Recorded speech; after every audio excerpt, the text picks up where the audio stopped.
If you have always been allowing your daughter or your son to stay with your neighbor, then after watching this video, you will never dream of doing it again. Also guys, make sure you watch this video to the end because it has a part 2. The end of this video will shock you. It was the summer I turned 11. My mother and I had just moved into a new apartment complex. Everything felt bright and new back then. The crisp white walls, the vibrant colors of the neighbors' doormats, and the friendly faces we met along the way. I remember playing tag in the courtyard until the street lights flickered on, the smell of freshly cut grass lingering in the air long after we ran inside. On warm nights, I pressed my face against the window, watching fireflies dance in the garden below.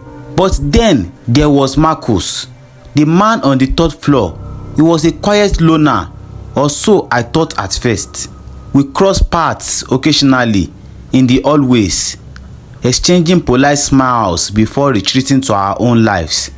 Little did I know, my life was about to take a strange and unexpected turn. Marcus was in his late 30s, maybe early 40s. He didn't seem to have a traditional job. His source of income was a mystery. However, he had a knack for acquiring various goods and services, which he often shared with the residents of the building. At first, his help was small, a tool loaned here, groceries carried there. Over time, his gestures grew. Marcus became a steady presence in our lives, offering comfort during tough times and always listening. My mom, a hardworking single mother, eventually grew to trust him. As time passed, I started noticing things that made me uneasy. Marcus would compliment me more than anyone else, telling me I was mature for my age, or such a bright and beautiful girl. He had a way of making this comment feel overly personal. I felt unsure of how to respond. One Friday night, my mom was working late, leaving me alone in the apartment. Restless and bored, I heard the buzzer ring. It was Marcus. "Hey dear," he said over the intercom. "I brought some cookies and thought I could keep you company for a bit, if that's alright with your mom." I hesitated, but then unlocked the door.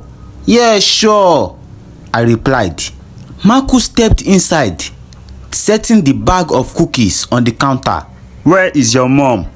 he asked, glancing around. "She's working late again," I admitted. "She might not come back until bedtime." He nodded sympathetically. "That must be tough for you, but don't worry, I am here now, and we will figure out something fun to do." We settled on the couch, and he handed me a cookie. "Come, sit closer," he said. I scooted over slightly, feeling the faintest edge of discomfort. We talked and ate cookies, and he complimented me again, this time on my sparkling eyes and how grown up I was becoming. My cheeks burned with embarrassment, but I couldn't shake the unease.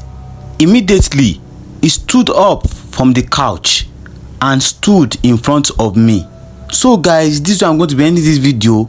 Don't forget to like, share, subscribe, and turn on the notification button so that you can be notified whenever I drop the next part of this video. Thank you.